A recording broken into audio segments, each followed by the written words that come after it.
I decided instead of dropping the low carbohydrate diet portion altogether, I'd try and make it a little bit more interesting. What people actually want to know is what the results are from effort they put into going on a low carbohydrate diet.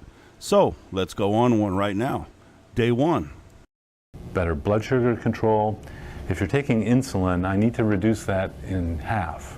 So I need to reduce it by 50% on the first day you start this diet. If you're an insulin-dependent type 2 diabetic, you'll reduce your insulin usage by 50% the first day.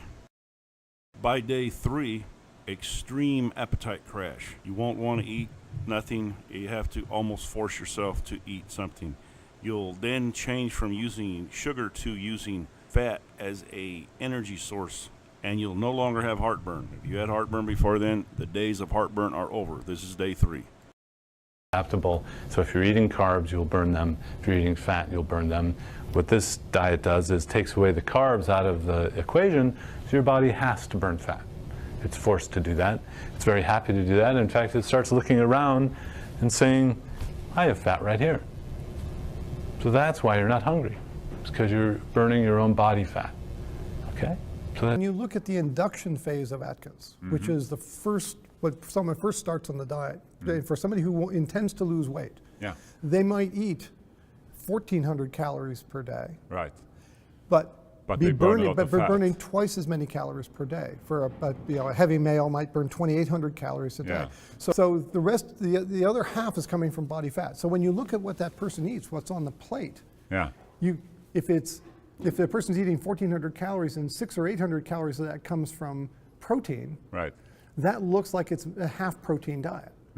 But it's not really. And so it looks high protein, but that's only what the mouth sees. What the body is seeing is a moderate protein intake because the mouth isn't seeing the half that's coming from inside. our bodies feel full in 2 ways. You can stretch the stomach, much like going to a Chinese restaurant and you have all this rice and you stretch the stomach, you feel full. Well, the stretch goes down and you're hungry again.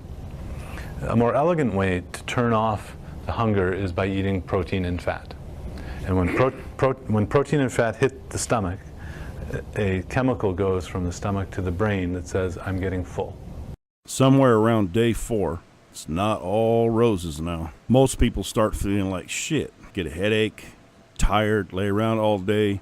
Another common thing here is if you are diabetic and you've had uncontrollable high blood sugars and high insulin levels, you have fluid accumulation in the lens of your eye. And as you lower your insulin levels and your body gets rid of the extra fluid in there, you're going to probably notice blurry vision. The pressure inside of the lens gets too high, fucks the lens up. They have to have lens changes. They get diabetic problems with the eye. So if you remove that problem, which is that fluid, there's going to be an adjustment period. During that adjustment period, if you have had that problem, you're going to have blurry vision. So if you go on a low carbohydrate diet and about day 4 you start having blurry vision, it means you are heading toward going blind.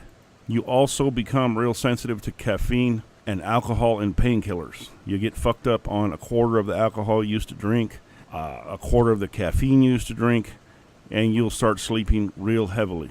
The adjustment period on your eyes is going to last about 2 weeks. The fatigue and lethargy, laying around, headaches and stuff like that, that's going to take 2 to 5 days to get over. It just depends. There was a study done, actually it's last year, one done in the British Isles with that proved that a low carbohydrate diet was bad for you. But it was a four-day long study. Right. You know, if they'd done a 4-week-long study, they almost assuredly would have gotten the opposite result. But A, it's cheaper to do a short-term study, and B, if you want to prove, if you set out to prove that a, quote, Atkins diet is bad, do a 4-day study, and you can probably find things that aren't functioning all that well in those 4 days.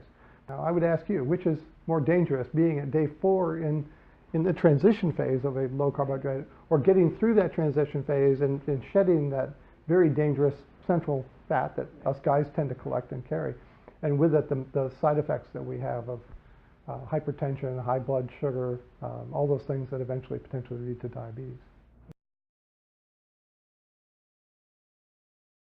Now, not everyone's going to act the same, but somewhere between day 5 and day 10, you're going to get over the keto flu. And on that day you do that, you're going to wake up early and you're going to be so wired up I mean, actually, it's actually like doing a line of crank. When you finally are adapted and you have fat there available for a energy source, and you're not dependent on sugar anymore. You actually get wired up. Your body tends to overcompensate. It tends to overproduce ketone bodies. You have so much energy, you actually sit there and wonder what the hell's going on. Did I accidentally take something I'm not supposed to? Your appetite's so suppressed at this point that most people quit eating breakfast altogether. You just don't have time for it, don't want to, don't give a shit. This is contrary to old wives' tales telling you to eat breakfast. You have to eat breakfast. That's all a bunch of bullshit. Actually, the longer you can go without eating, the better, because that will increase your insulin sensitivity.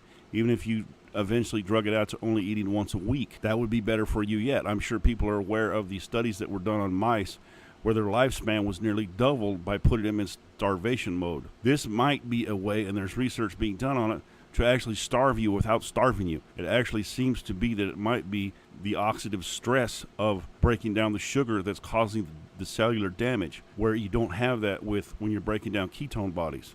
By the 2-week mark, everybody will be keto adaptive. Your body will not burn sugar anymore. It will have enzymes to break down ketone bodies.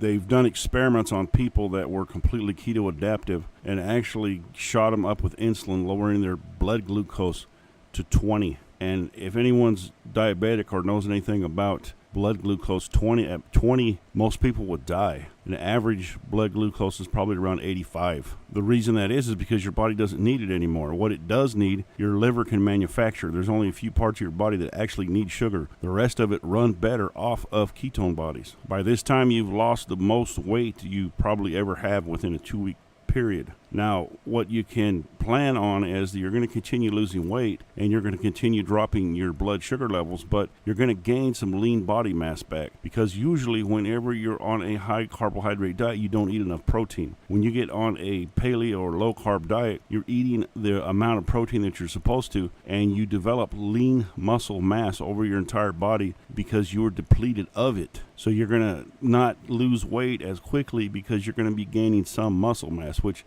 is actually beneficial in the long run, because lean body mass does a lot of things. It raises your basal metabolic rate. It also causes an increase in immune response.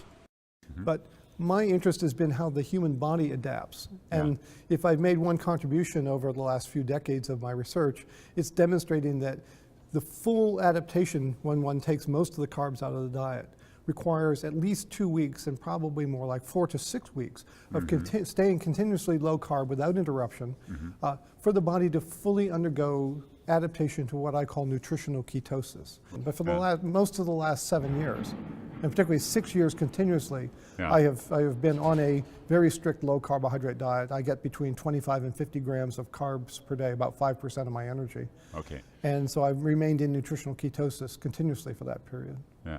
True expert in low carb nutrition. So people started getting well, but not just getting well a little bit, they started getting remarkably, amazingly well, shockingly well. In what kind of ways? The protein in their urine went away if they were diabetic.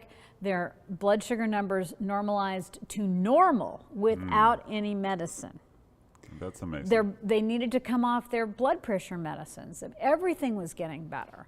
I had people whose cardiac ejection fractions went from 10 or 15%, which you know is quite poor, up to 40 and 50%, and nothing else about them had changed. I mean, I just, bing, you mean it's this easy?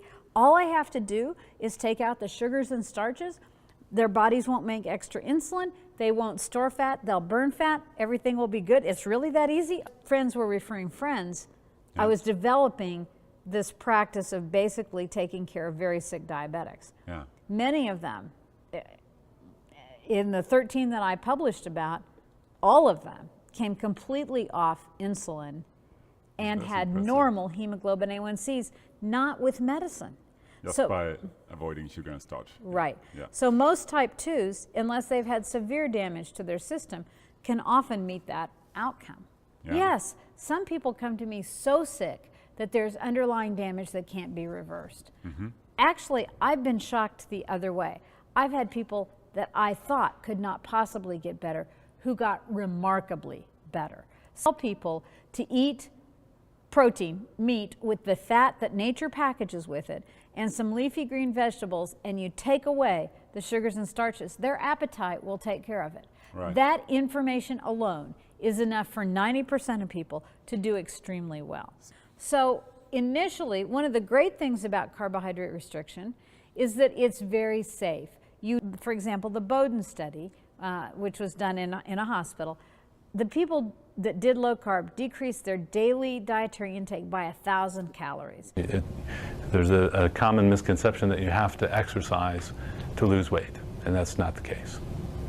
So when we look at Aboriginal cultures, and I've gone back to look at Right, you're an expert on that subject. What do hunters, what do herders, people who are nomadic shepherds, who don't stay in any one location long enough to grow a crop, and who live in environments, for instance, like the Inuit in the Arctic, where there were no harvestable, no gatherable carbohydrate foods. Right, because it's too cold. It's too cold, they don't grow there. Right. So either they choose not to gather carbohydrate containing foods like the Maasai in Central Eastern Africa, who were a pure nomadic herding culture, or if you look at the Inuit in the Arctic, who had no choice but to eat from only meat and fat. Right. When you look at both those cultures, they treasured fat and they ate their protein in moderation.